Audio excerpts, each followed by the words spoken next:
So I'll tell you my story. Before that, I want to thank the Reynolds program, Gabrielle, and everyone else and associated with this program for giving me the opportunity. And I want to thank you for coming and listening to me. I believe I have 15 minutes to talk, and after that, we'll have a question and answer session. Oh, by the way, those are my children. Would anyone say they are children of untouchables? This is so ridiculous to call them untouchables. And people like you and me would get so infuriated, being labeled something like this for 2,000 years. It's not 1 or 2 years. 2,000 years, the untouchability in India has prevailed. And the question is, how do you break that age-old tradition? Here is a picture of a small family from which we take our children. This is the house belonging to this man. And he has a young wife and 3 kids.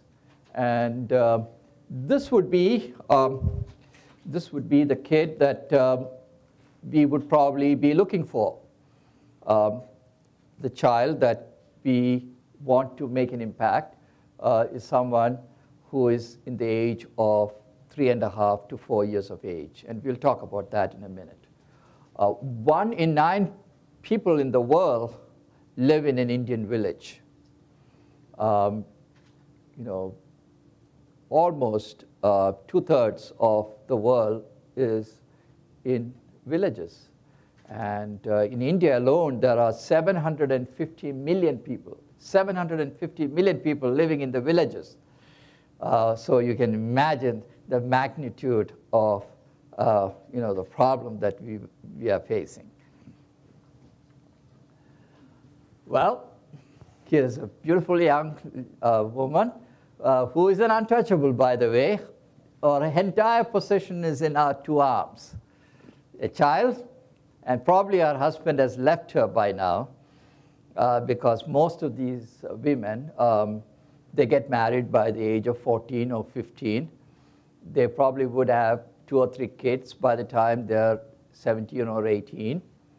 And by then, the man moves on to another woman. And she's left alone to look after the kids. That is how rural life is like. I have found, in my experience, living there now 15 years, I spent 6 months in India and 6 months in the United States. I've been in the United States for 40 years. I'm an American citizen of Indian origin. But I chose to live in India for 6 months every year and now I have a fairly good idea what village life is like, which I did not have. And I find that most women are living with a second or a third man, and in many cases they don't have any men at all, or they just come and go. And this woman happens to be one whose husband left her. And I think she's someone who is attractive enough for any man. But here she is. She's got a hen, I believe, with her.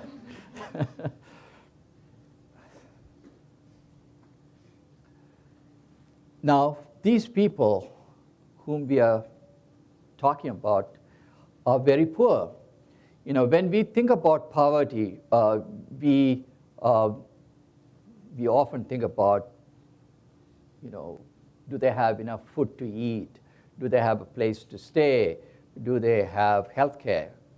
They're all true. But what is their income like?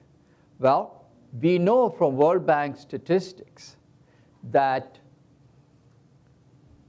75% of the world is below $2 a day. This shouldn't surprise anybody. 75% of the world is below $2 a day.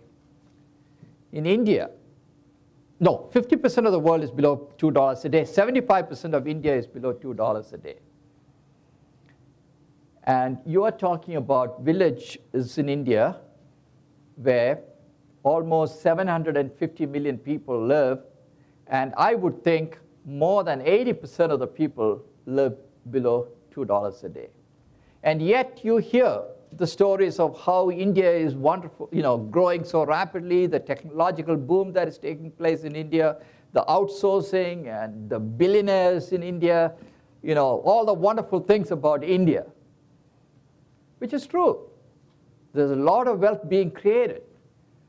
But how many people are the beneficiaries? All that we hear is about their story, the story of barely 10 to 20% of the population out of 1.2 billion people.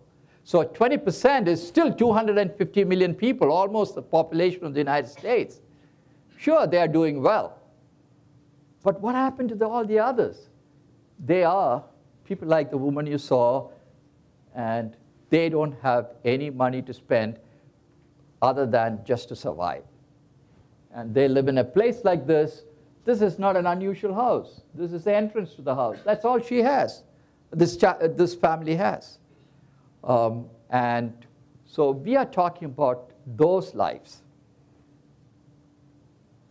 Here is the statistics. In India, 7% of the population is about $12 a day. Well, it could be hundreds of dollars a day for barely 100,000 people, who own big companies, outsourcing companies, and so on. But 7% is almost like 84 million people, right?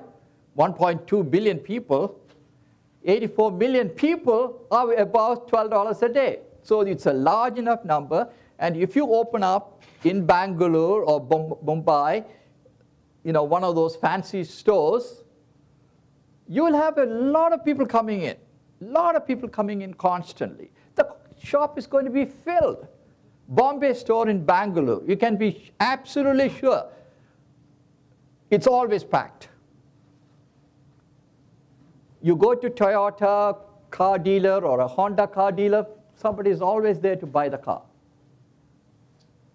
That population is there. And when you look at that population and companies make money, they say India is prospering. It's a great, great story. And it is a great story because hardly 20 years ago, it wasn't happening. Nobody could buy a car. So you have some 100 million people able to buy all the luxuries of today, just like you and I in America. Then there is another set of people, almost 18–20% of the population, that is 250 million people, or 200 plus million people. That's a lot of people, right? 200 million is a lot of people who are between $2 and $12. They can buy maybe a radio, a television, or a small refrigerator after saving a lot of money. They can have a few things, so-called discretionary, spending they can have. And they are a huge market for American or Western or any company that opens in India. So between those two, almost 25% of India's population, out of 1.2 billion people, is a huge market for any company that wants to start business in India. And it's a good place to make your money. It's a good place to invest.